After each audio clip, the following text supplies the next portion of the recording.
You may have noticed a recent trend of pro-Hamas protests in countries like the United States, often backed by their universities. It was exhilarating, it was energetic, challenge to the monopoly of violence.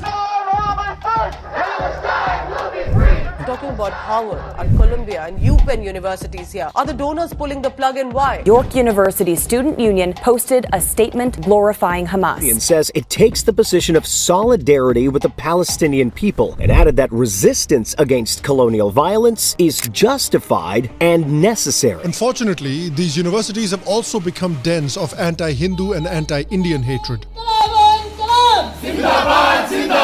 Recent laws have, for the first time in India's history, linked citizenship to religion. Can you explain to these people what your connection is to the BJP? Indian problem has to do with the caste problem. There is always a caste. Kashmir मांगे आजादी मोदी से आजादी professors actively who are making it about my identity and saying that somehow my identity is problematic. BJP is sorry I'm tripping.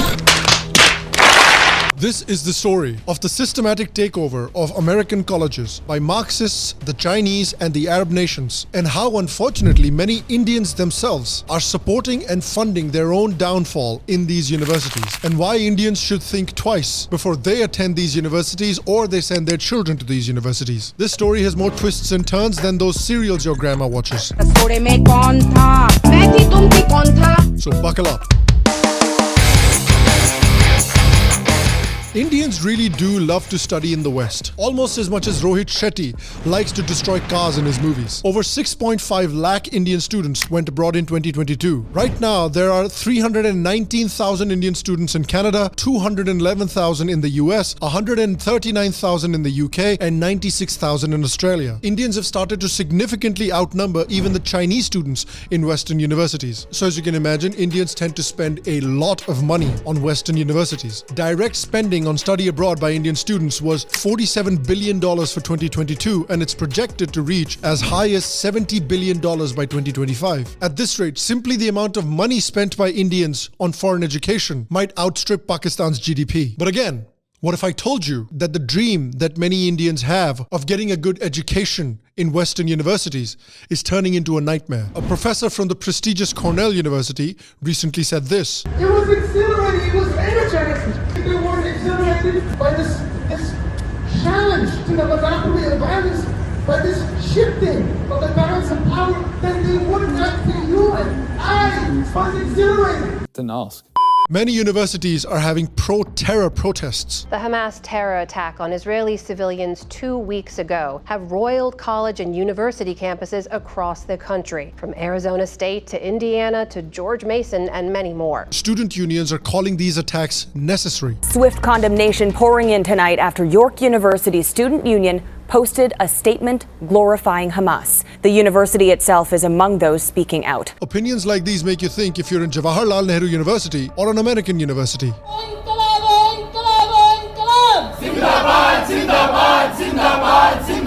Which humans are welcome refugees and which are illegal immigrants or infiltrators? So how the hell did this happen? Well, there was a time when American universities were considered centers of excellence in not just the sciences, but also the arts and the humanities. The point of going to university was to encounter different points of view, letting them compete in the open marketplace of ideas, run the gauntlet of peer review and debate, and let the best ideas win. Unfortunately, it seems like in American colleges, that era has come to an end. Much like the era of, unironically, casting Himesh Reshammiya in lead roles in movies. Ravi Kumar लंगोट का बहुत पक्का है वो बिस्तर पर नींद के अलावा कुछ नहीं लेता. Stop it. What the hell was that all about, man?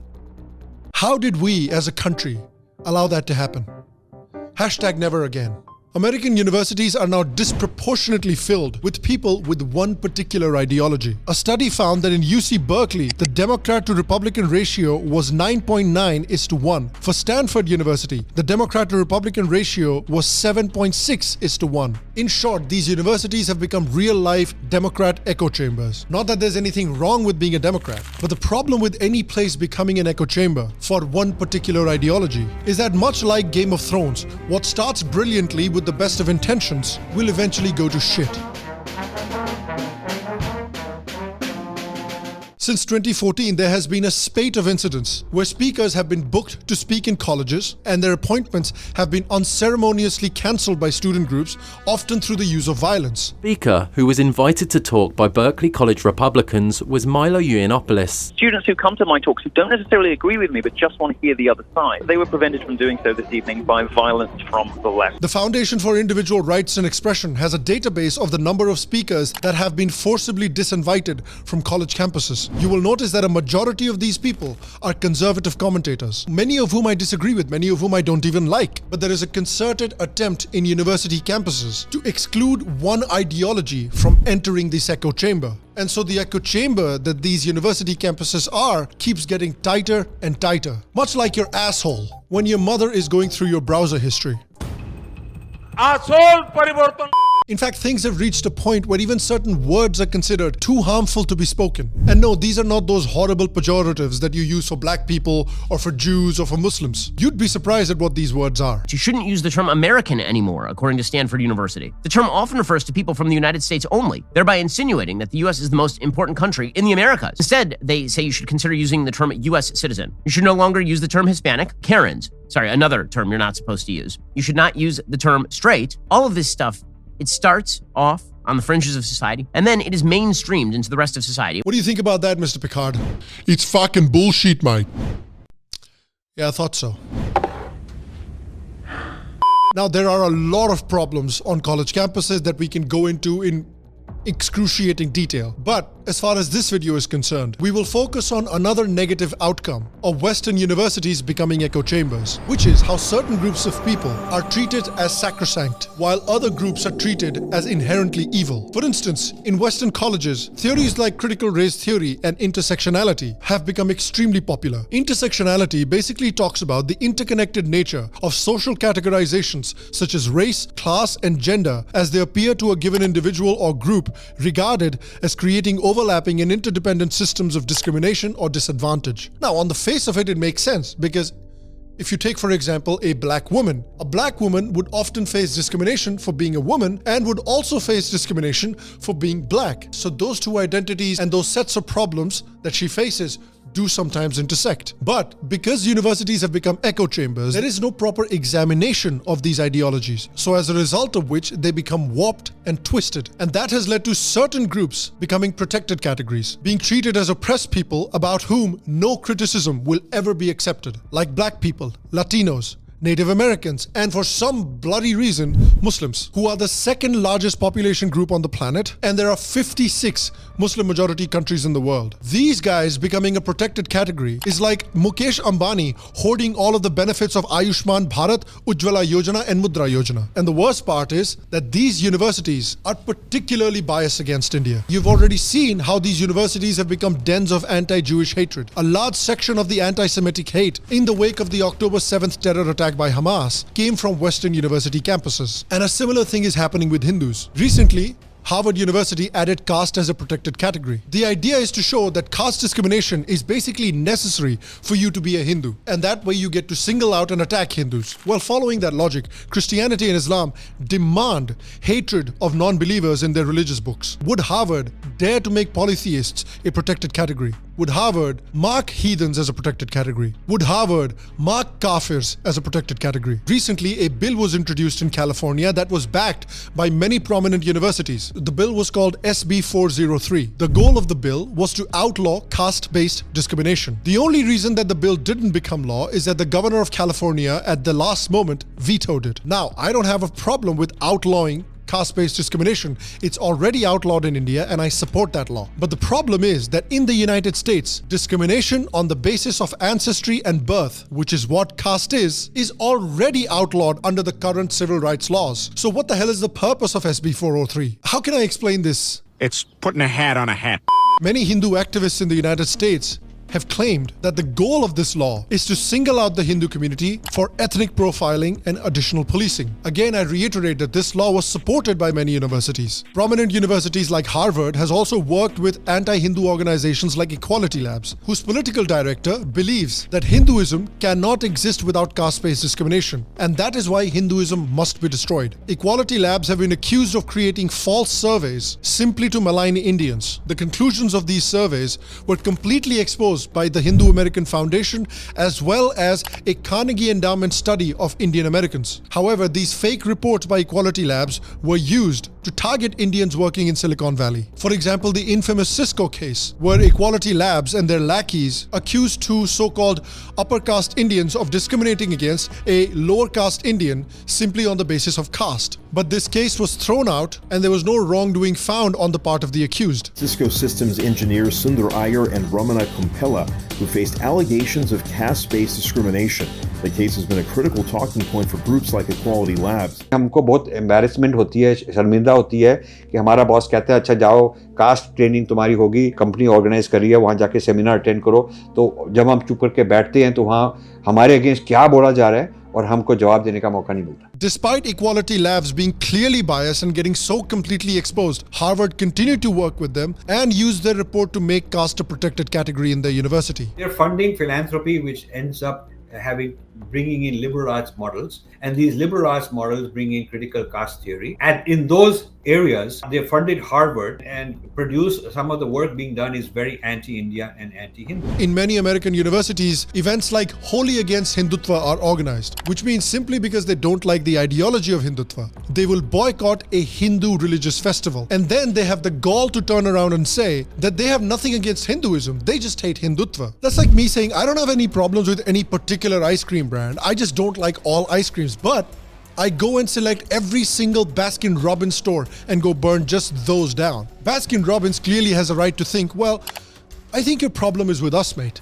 Similarly, will these students boycott Muslim prayer because terrorists like ISIS and Al-Qaeda recite the same Muslim prayer when they slaughter innocent people? But unfortunately, this question is too uncomfortable. A bit like running into your ex in an elevator. There are many people heading departments with views like this about Indians and Hindus. Here are some of the other views of Homi K. Baba, the director of the Mahindra Center for Humanities at Harvard University. Baba has aggressively promoted the idea that India has slipped into Hindu nationalism and majority authoritarianism, and that the minorities have been denied their constitutional rights. He falsely assumes that Hindu civilization legitimizes what he calls a mythical return to a state of racial purity, a closed-in cultural homogeneity, a sexuality that is deeply regulated, a walled insecurity of territorial sovereignty. 3 out of 5 Indian Americans surveyed that when they are taught about Hinduism, they are taught mostly about caste-based discrimination. 1 out of 3 Hindus in America said they are bullied because of their Hindu identity. Matters are made worse by events like dismantling global Hindutva. This conference gathered the who's who of Hindu haters, people with opinions like this, who equate the RSS with the Taliban, and this. Hindutva is indeed inseparable from Hinduism, and arguments of Hindutva is not Hinduism are deeply dangerous, Brahmanical, and laced with irritation and violence. They will not take us to the futures we desire. And this. The caste system is inseparable from Hinduism, and if that is the case, then why not dismantle Hinduism and not just Hindutva? So as of now, I'm really not fully sure that there is a possibility of, given the short life the category Hindu has had, and it is embedded in casteism, I don't think it is separable. There is no Hindutva without Hinduism. Hindutva is inextricably linked to and is a form of Hinduism. Many faculty members of many American colleges participated in this hate festival. You had people like this who called Sri Ram a misogynistic pig who was accused of stalking the parents of Hindu students. Students expressed concern that Audrey Trashka, who is an assistant professor at Rutgers University in New Jersey, USA,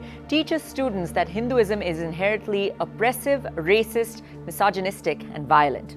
The petition also accuses Trashka of depicting all Hindus as cow-piss drinkers and lustful and sex-obsessed beings. Alarmingly, in response to this justified petition, Rutgers University extended its support to Professor Trashka. And that's my point. You can never target Black, Hispanic, Native American, or Muslim students like this. But Hindus are treated like salad at an Indian wedding buffet. No one gives a shit about them. Harvard has also appointed an intellectual by the name of Suraj Yengde as a senior fellow at their Kennedy School. He believes Hinduism is a ploy to keep the backward castes permanently oppressed. Indian problem has to do with the caste problem. There is always a caste. He believes that Hindus are sick people of India. By homogenizing everything. He believes that you cannot be a Hindu without torturing Dalits, Muslims and Christians. So for example, I'm a Dalit. I'm not a Muslim. Someone is a Muslim. So there is a dichotomy created. There is one side Hindu, one side Muslim. What do I become? I'm not a Muslim. I don't even become. I just, by default, I'm not given a choice because there are only two zones. Harvard openly promotes a book written by Isabel Wilkerson that blames all of American racism on the Indian caste system. In Harvard, there is a Dalit Heritage Month, similar to the Black Heritage Month. There is a Dalit Lives Matter movement, similar to the Black Lives Matter movement. And there is a Dalit Panther Party, similar to the Black Panther Party. I mean, that is better plagiarism than even bloody China can muster. Now, my problem isn't that Harvard is giving a platform to people with these kinds of ideologies.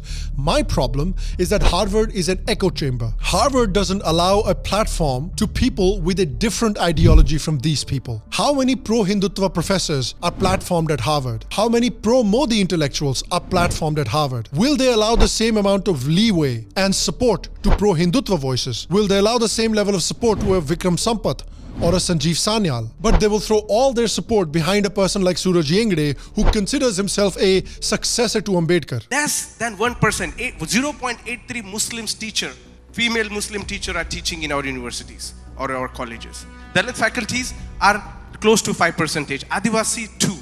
And when we say this disproportionate, the people who identify themselves as upper caste Hindu, and this is a record of All India Higher Education Survey of 2016, 70% of our faculty, 70 is upper caste Hindu. But what Yengde wants to avoid is mentioning the fact that Dr. Ambedkar, when he decided to leave Hinduism, did a thorough analysis of all religious ideologies and very emphatically rejected Christianity and Islam before adopting Buddhism. Harvard also has people like Ajanta Subramaniam. Miss Subramaniam hates the IITs because she believes that the IIT was created by Brahmins and they succeed in the IITs because of upper class privilege. In fact, Miss Subramaniam is against the entire idea of merit, which is very interesting because a Harvard degree in itself is quite a privilege. A Harvard degree costs $80,000, which is 66 lakh rupees, which a vast majority of Indians cannot afford, including a vast majority of Brahmins. A Harvard degree will get jobs for people over people who do not have a Harvard degree. We only hire from Harvard. That is also privilege. You may have worked extremely hard for a job, but you might not get that job because somebody who has a Harvard degree got it. That is Harvard privilege. So, following the logic of Suraj Yengde and Miss Subramaniam, all Harvard graduates should stay unemployed and give their job opportunities to people without a Harvard degree.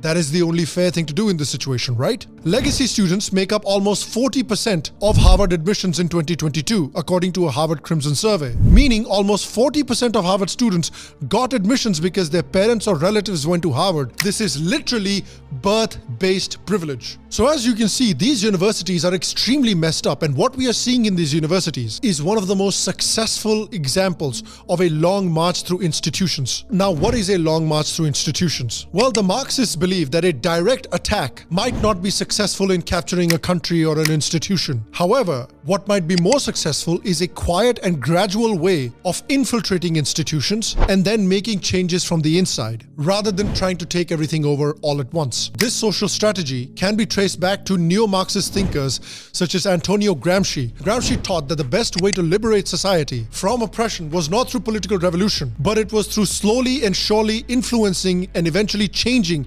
extant institutions within it, especially ones that shape culture such as college and universities. This is what the Marxists have done. They started infiltrating American universities en masse in the 1950s, and by the 1970s, 80s and 90s, they had been able to embed ideas like postmodernism, critical race theory and intersectionality in these college campuses. And now, These same postmodernists and intersectional feminists have incredibly teamed up with the Islamists to form an unholy alliance and attack anyone who they don't like, whether it's Americans, Asians, Jews, or Hindus. In fact, Arab Muslim states have been spending eye-watering amounts of money in American universities and departments. A combined $400 million in Arab donor. You can see more than $10.8 billion has been given to American colleges and universities from an Arab source between 1986 and 2022. Where exactly is this money coming from?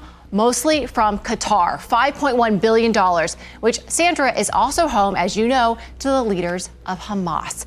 $2.9 billion comes from Saudi Arabia, $1.3 billion from the UAE. Out just this week, Sandra, this one from the Network Contagion Research Institute. It found that institutions accepting money specifically from Middle Eastern sources are experiencing, on average, 300% more anti-Semitic incidents on their properties than institutions that are not. J.P. Green of the Manhattan Institute explained this phenomenon. He said that individual donations might not be very much for a university, but they're more than enough to influence specific university departments, particularly in the arts and humanities. And these kinds of donations are then used to bend these university departments to their will. But that's not even the worst part. The worst part is there are many Indians who are involved in propping up these American universities. Many well-known Indian billionaires are also contributing to this propaganda. Mahindra gifted $10 million to Harvard, and in favor of which Harvard named that humanities center after Mahindra. Lakshmi Mittal and his family also donated $25 million to Harvard, after which the South Asia Institute was renamed to the Lakshmi Mittal South Asia Institute. In 2010, Ratan Tata donated $50 million to Harvard, which was the highest international donation to Harvard in the last 102 years. In 2014, the Piramal family donated to the Chan School of Public Health, which is funded by the Chinese government, as a result of which Swati Piramal was also given a seat on the board of Chan School of Public Health. The Chan School of Public Health is essentially a mouthpiece of China. It has in the past tried to discredit India's vaccination program, as well as India's fight against COVID. So think about this. Think about how crazy it is that a university that has a clear track record of unfairly targeting Hindus, only giving a platform to anti-India, anti-Hindu voices, is given millions upon millions of dollars by Indian billionaires. So what to do? Is boycotting these universities the only way forward? Well, it would be a little hypocritical of me to ask you to boycott American universities or ask you to not send your children to American universities, because I myself studied in a Western university. But it's important to understand the ideological threat posed by these universities and how susceptible young Indians are to brainwashing in these universities because of the kind of echo chambers these universities have become. One solution would be to bring the problems with these universities to the attention of the Indian billionaires that are funding them. Recently, many Jewish philanthropists and billionaires pulled out funding from these American universities as a result of their support to Hamas. Maybe Indian billionaires should be asked to do the same. Maybe the Indian government should take up this problem and issue an advisory to Indian parents about the universities that they're going to send their kids to. Maybe they should build a grading system about which universities are the most anti-India to the universities that are most friendly towards India, so the parents can make an informed decision. Also, maybe Indian education needs to be improved. Many of these students are going to Western universities because they feel that the quality of education in India is not at the desired level. It's important to develop high-quality educational institutions in India so that we're not losing good young minds to foreign universities and foreign countries. And I want to pose this question to you. What steps should Indian families take? What steps should the Indian government take? What steps should Indian NGOs take in combating this anti-India rhetoric that these elite American Western institutions have developed? What can we do? Let me know your thoughts and comments in the comment section down below. Once again, guys, if you enjoy these explainer style videos, I plan to make more of these. Hopefully you like the style of today's video as well. We plan to experiment more with the style. Make sure you're subscribed to the channel so you're informed about our next videos as well. Make sure to check out our new podcast channel where we've spoken to interesting people like Vivek Agnihotri, Avijit Chawda, Rajiv Malhotra, and most recently Pradeep Bhandari about the recent assembly elections in India. I will see you for the next episode, and until then, stay happy, stay healthy, and to all of you, a secular pranam.